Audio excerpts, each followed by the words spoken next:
It's time now for your weekly fishing reports and real-time outdoor news. This is the Southwest Outdoors Report, powered by Chevy Silverado, the official truck of the outdoors. Hi everybody, the last time we checked in on the crappie fishing across the Southwest region on this show was about 6 or 7 weeks ago, and at that time the crappie were up spawning. We were catching them on slip bobber rigs, corks, up in about that deep of water. Well, much has changed since then. The weather has warmed up, the water temperatures have come way up, the crappie have moved out of that water. The question that we answer on this week's episode is, where did the crappie go? Now, the lake we're going to use as our test tube today is Lake Lavon. It's located in north central Texas between Wiley and Princeton. It's a good crappie lake. We'll use it to demonstrate 3 different kinds of places that you can catch crappie on your lake coming up in the hot weather months. While I'm doing that, you're going around the Southwest region for your very latest fishing reports from Bill Olson, your saltwater report on the Texas Gulf Coast, Brian Hughes with your Texas freshwater report, Cajun Phil and Kevin in Louisiana, and Gary Dallahan in Oklahoma. This week on the Lawrence Hot Lake of the Week, we'll be showing you where you can catch schooling white bass and hybrid stripers. Yes, that time of the season is on us as well. Also, we'll have your big fish photos on the big catch of the week, expert answers to your fishing questions on the Ask the Pro, and all the right equipment you'll need coming up on the Academy Right Stuff. But right now, I have my crappie rod and reel ready to go. My favorite crappie lure, the Nitro Z8, goes in the water, and you go back to the FSN studio. Here's your Chevy weekend planner. The weekend fishing tables indicate the prime fishing times will begin a little after sunrise and again around sunset on both Saturday and Sunday. The sun will rise at 6:19 and set at 8:35, and the moon will be 79% illuminated. I also want to mention that there are 2 Chevy Kid Fish events this weekend in Texas. Bring the kids out for free fun in Taylor and Sherman and get great prizes like tackle boxes and t-shirts. Plus, they'll have a chance to catch fish like Aaron of Flower Mound, who caught this 22-inch catfish. He qualifies for the Chevy Kid Fish Classic in Corpus Christi, and your kids can too. Visit the website for all the details. Stay with us, we're coming right back with all of your fishing updates from around the Southwest. The Southwest Outdoors Report, powered by Chevy, is brought to you by Chevy Silverado, the official truck of the outdoors. Buy quality award-winning Tracker boats. Fish the finest. Lawrence, maker of the HDS, high-definition systems, and Academy. Right stuff, low price, every day.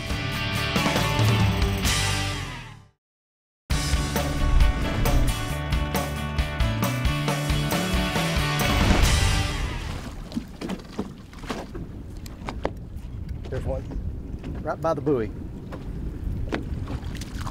All right, something to get it started. There's a little white looking slab. Hey, welcome back everybody. Your Southwest Outdoors Report talks crappie fishing today. That's just a little keeper crappie, 10, 11 inches, something like that. Back he goes. Let's talk about the most prominent, most effective way you can catch crappie in the hot summertime months. Fishing brush piles, both man-made and natural brush piles. Now, I've marked what I believe is just a natural brush pile out here. It's just a piece of brush that evidently blew out in the lake and sunk maybe a long time ago. That marker buoy is located on it. Let me roll in some video right here. I drove over this brush pile. Here's what it looks like. On the left-hand side of your screen is the traditional Lowrance 2D sonar. On the right-hand side is the Lowrance structure scan on the split screen there, and you can see clearly the brush laying on the bottom on the right-hand side of the screen. It's laying out here in somewhere between 10 and 13 feet of water. And all you do is take that little crappie jig. You want to vertically fish it straight up and down in the brush, hold it real still and give it a little drop every once in a while. That's how you catch them out of a brush pile. I'll tell you where some more are in some other lakes coming up a little bit later. But right now, here's Brian Hughes with your first look. Whoa, let me reel this one in too. This will be, oh, that's a bigger one there. Look at that. All right, I'm gonna get this one unhooked, and here comes Brian Hughes with your Texas freshwater fishing report, the Lone Star Lakes. Hi everybody, and welcome to this week's Lone Star Lakes, brought to you by the Ultimate Boat and Summer Outdoor Show. That'll be at Market Hall July 15 through 17 and 22 through 24 in Dallas. Now, this week we're going to visit somewhere we haven't been in quite a while, Possum Kingdom, out west of Fort Worth near the town of Graham. Parks and Wildlife reports they have stocked hundreds of thousands of striped bass in this lake since the big fish kill. Now, those fish are not quite ready to be caught, but the bass fishing is fantastic right now along the reeds you'll find on the shorelines. Just throw your soft plastics or jig in there, hop them a couple of times. If you get a fish, great. If you don't, pick it up, do it again. You'll catch bass on PK. Also in Texas right now, catfish are hopping on Texoma, and you have a shot at some really big cats down along the dam. You'll want to fish in about 12 to 20 feet of water with either cut bait, prepared bait, or live bait. That's your Lone Star Lakes for this week, brought to you by the Ultimate Boat and Summer Outdoors Show at Market Hall. Now let's check in with Mr. Bill Olson. He's on the coast. Hi folks, Texas Outdoors Journal brings you this week's report. For the very best monthly coastal and inland fishing information, plus year-round hunting tips, check out our award-winning publication. Pick up a copy of TOJ on newsstands or subscribe securely at the website on the screen. At Port Isabel, quality speckled trout are being caught from the Cullen House up to Duncan's on live shrimp, gulps, and DOA shrimp. Now the Old Causeway is seeing increasing numbers of good quality speckled trout, and in South Bay around the mangroves, snooks are hitting topwater lures, silver spoons, and soft plastics. On the Middle Coast, anglers are freelining croaker along the edge of grass lines and are catching some really good speckled trout around Emmer's Hole and the backside of North Padre Island. Other good areas for fishing live croaker are Dagger, as well as Shamrock Cove. The edges of reefs in San Antonio Bay, sand and grass areas of Espiritu Santos, and grass beds along the south shoreline of Matagorda Peninsula are keeping anglers busy. On the few days that start with light winds, a good topwater bite has occurred.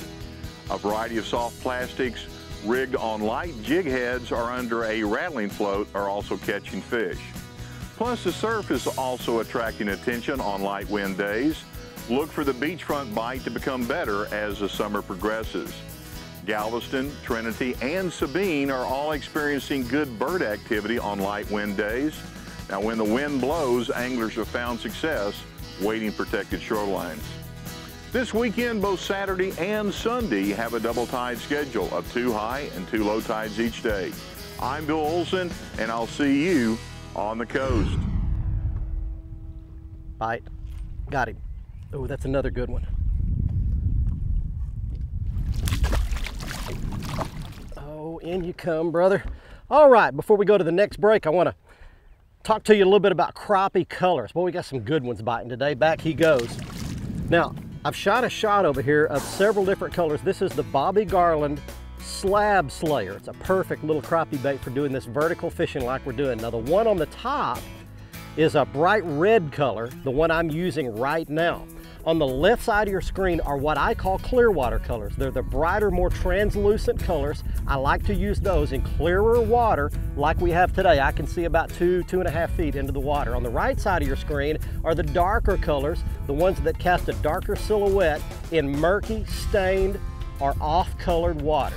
So when you're choosing colors, you might stick with those kinds of colors: dark blacks, browns, purples, and blues for muddier water, reds, oranges, chartreuses, whites for clear water. Stay with us. When we come back, Gary Dollahan has the Sooner Beat from Oklahoma. The Southwest Outdoors Report, powered by Chevy, is brought to you by Academy. Right stuff, low price, every day. Nitro Performance Bass Boats. Fish your best in a Nitro. Costa Del Mar Sunglasses. See what's out there. And by Chevy Silverado, the official truck of the outdoors.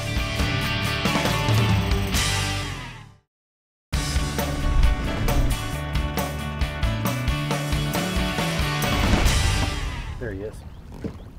Oh, big crappie. Big old crappie right there. Look at this dude. Oh, don't do it. Got him. Ha. All right. Hey, your Southwest Outdoors Report rolling on today. We're using Lake Lavon as our demonstration module to catch summertime crappie. Headed into the hot weather months, and these crappie have moved off the spawning grounds out of shallow water back to 12 to 20 feet of water is your magic depth. Now, I've moved again, and right behind us, I put out another marker buoy. I'm gonna let this crappie go back. There you go, buddy. And I've moved onto some standing timber. That's the second key cover for you to catch crappie on in these hot weather months. If you can find big trees that are still standing off the floor of the lake. Now, the easy ones to find are some ones you can actually see a boat fishing some way back here behind me, the ones that are sticking out of the surface. But the ones I've found are actually subsurface. You have to use your electronics, and again, I'll show you a shot on the structure scan on the right side of your screen there. You can easily see all the branches of those trees standing up off the bottom. You vertically jig those straight up and down, gently lift it up and down, try different depths, and find what level the crappie are holding at. You might catch a big one like that. Let's check in with Gary Dollahan in Oklahoma. We're really lucky in Oklahoma to have a variety of different fishing waters, and one place right now to pay special attention to is the eastern side of the state, the big reservoirs with the dams that are releasing water because they're trying to get those lake levels back down. When you have flow going through the dams, creates a lot of current below them. The fish concentrate there. The fishing is good in all those spots right now for catfish and white bass. Catfish are being caught on your cut bait, your live shad, and various other catfish baits. The white bass, you want to use your spinners, you want to use lipless vibrating crankbaits or jigs. Use that current to your advantage. You're going to catch them. Be especially careful along the edges because those rocks are slippery and they're sharp. We don't want you ending up in the water. My bass pick lake of the week, Lake Kanawha. Center part of the state. It's a power plant lake too, and usually it's a great wintertime fishing area. Right now, an excellent report coming in from there for largemouth in the shallows, along the grassy edges, 4 to 6 feet deep. Fishing tip, take a LaRue soft flicker, the heaviest bait of its kind, pinch off the legs, no weight, put your hook in there, rig it weedless, toss it right in the middle of the grass, pull it off, you're gonna catch them. One thing about it, you can't catch them if you don't go. Summertime means it's time for lots of topwater schooling action for white bass and hybrid stripers at many lakes across our southwest region. And one of the best is Richland Chambers Reservoir, located east of Corsicana, Texas. So let's locate it for you right now on the Lowrance HDS-10. It's east of I-45 and US 287 crosses the lake. We switch now to the Navionics Hot Maps Platinum Freshwater Chart for much detail, and here's that same Highway 287 bridge crossing the lake midway. One of the classic places to catch hybrids and whites on top is the Pelican Island area here in red. Another place they'll school is in the deep trees along the main river channel here. These are just a couple of the spots, but really they can come up anywhere in the open water area of the lower end of Richland Chambers Lake. So your best bet is to bring binoculars, scan the horizon, and watch for those churning boils on top of the water. Keep a topwater and a spoon or slab handy, and you can catch the fire out of them all summer long. That's this week's Lowrance Hot Lake of the Week. The Southwest Outdoors Report, powered by Chevy, is brought to you by Abu Garcia for life. By Navionics. Enjoy Navionics anytime, anywhere. By Whataburger, just like you like it. And by Motor Guide Trolling Motors.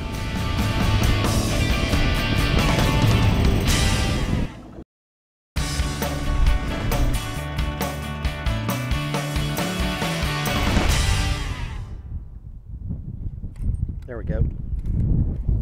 There's a good one. Swing it here. All right. Hey, welcome back everybody. Southwest Outdoors Report today, talking summertime crappie fishing, where and how you can catch them during the upcoming hot weather months. And we've talked about brush pile fishing, we've talked about standing timber fishing, and the last way that you can catch them is on the faces of rock riprap. Pull back out to where it drops off to 13 to 16, 17 feet deep. Drift that same crappie jig and just drift it along the face of these rocks where it drops off, and you can find and catch those fish just free swimming up and down the ledge. And the other way that we'll talk about a little later in the season is fishing bridge pilings. You can get under the shade of bridges where they cross almost any of our main lakes, fish those pilings, the pillars, straight up and down, and you can find them there as well, and we'll save that for another episode. Let's check in right now with Cajun Phil and Kevin, Cajun Bites in Louisiana. Hi friends, this is old Cajun Phil with your Fox, Louisiana Fishery Report. I tell you what, old Cajun just got off the water. I'm a little burnt. I tell you what, it was hot today, another 102 days. That's like 3 days in a row now we have over 100-degree weather, but you know what? The fishing is about as good as I've ever seen it. Captain Kevin and I and a couple of our friends went out. Kevin put us on enough speckled trout to eat for a few days. We come in with our limit of 60 speckled trout, which is the legal limit here on Calcasieu Lake for 4 people. We also picked up our limit of 20 really nice redfish. So we're headed home right now. We're going to fry them up. We're going to put some redfish on the grill. As far as bass fishing goes, I got on the phone a while ago, started calling some of the guys, talked to them on Toledo Bend, Caddo, Vernon, Caney Lake, and Black Lake. All the guys I talked to said it's hot, the grass is thick, but the bass are also there. They're having to catch them early morning or late in the afternoon, or go into the grass during the middle of the day where it's a little bit cooler. But right now, bass fishing is good. You just got to cope with the heat. But I tell you what, wear a lot of sunscreen, big old hat on your head, and a long sleeve shirt, and drink yourself lots of water. One thing for sure, you're going to catch lots of bass or speckled trout and redfish, depending on what you want.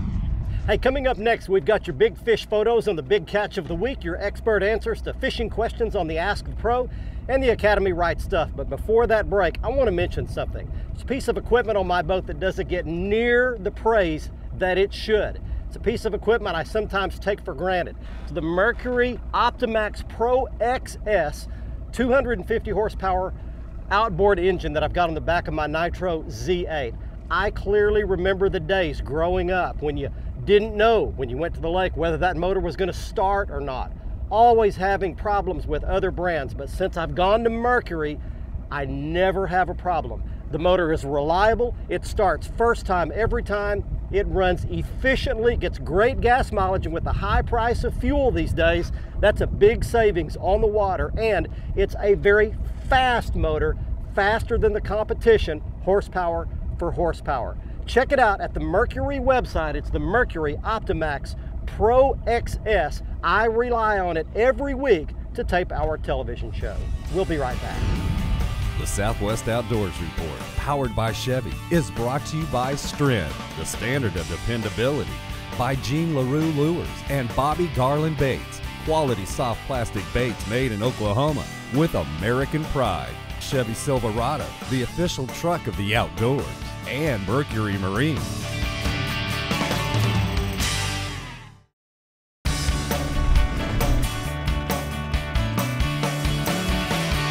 Welcome back, everyone. It's time now for our Ask the Pro feature. Our question this week is from David in Anna, Texas, who writes, when using plastics that are Texas rigged, is it better to use a pegged weight head or a moving weight head? For the answer, let's ask bass fishing legend Guy Aker. I peg my weight when I'm pitching and flip any kind of structure because you don't want your weight to fall down one side and your worm on the other. A lot of times when I'm fishing out on drops or fishing forms or pea gravel, I like to jerk that bait, and it actually makes the worm or lizard or whatever you're using look like it's after that weight. Because when you move it, that weight will jump, and then the lizard or worm will sort of jump to it. But I peg it mostly, say 60 or 70% of the time, because I'm always fishing around structure, grass, dock, logs and stuff, and I don't want the weight falling on one side, you know, away from the worm. I want it to look just like it is part of the worm or lizard. Thanks, Guy. If you have a question for one of the pros, just visit our website at southwestoutdoorsreport.com, click on the Ask the Pro link, and send us your information. Now let's get you over to Barry for the Waterburger Big Catch of the Week. This week, our Big Catch of the Week photo comes to us from South Texas. Congratulations to Hazel Wint of San Antonio, Texas, who caught this 19-inch hybrid striped bass out of Lake Browning, south of San Antonio. And one note, it is her first ever hybrid striped bass. Congratulations, Hazel. And if you'd like to enter the contest, go to our website at southwestoutdoorsreport.com. Top right-hand corner of the front page is where you log into the fan club. It's for members only. It's free to register, and once you do that, you have access to the entire members only area, including my weekly blog, the Ask the Pro question, and a place to submit your Big Catch of the Week photo. Hey, I want to also mention that you can catch our show next Thursday night at 10:30 No conflicts next week, no sporting events, so we will be on at 10:30 p.m. Thursday, and then it repeats Saturday morning at 8 o'clock. And a couple of reminders, you can always catch our show on our website. The past week's episode is up 24/7 right on the front page. Click on the play arrow. Also, you can catch the past archived episodes of the entire season of our show and last season at our YouTube page at youtube.com. And finally, keep up with us on Facebook. You get lots of content there that we do not air on the television show. Next up, it's the Academy Right Stuff feature showing you some of the important equipment you'll need to do this kind of crappie fishing right through the summer. First of all, you'll need a couple of marker buoys. I always keep those on board. You'll use those to mark those underwater brush piles and those underwater standing trees. Secondly, you need a good, strong trolling motor. We've got a lot of wind. The Motor Guide Tour Edition Digital 109 trolling motor. It's got the built-in transducer right in the cone of the trolling motor, so no more wires running up the shaft to get all messed up. That's a fantastic feature of the Tour Edition trolling motor like I use on my Nitro bass boat. And finally, you'll need a good quality pair of rust-proof needle nose pliers. This is a good Berkeley pair with rubber comfortable grips. A lot of times those crappie will suck that jig in real deep or get it in their gills, and you've got to use this to gently unhook them. Hey, thanks for joining us on this week's show. Lots of good crappie action coming all around our region. We were on Lake Lavon today, but don't get so wrapped up in that because you can repeat this same technique at a lake near you. See you next week. Until then, I'm Barry Stokes. Be safe, have fun. Bye-bye, y'all.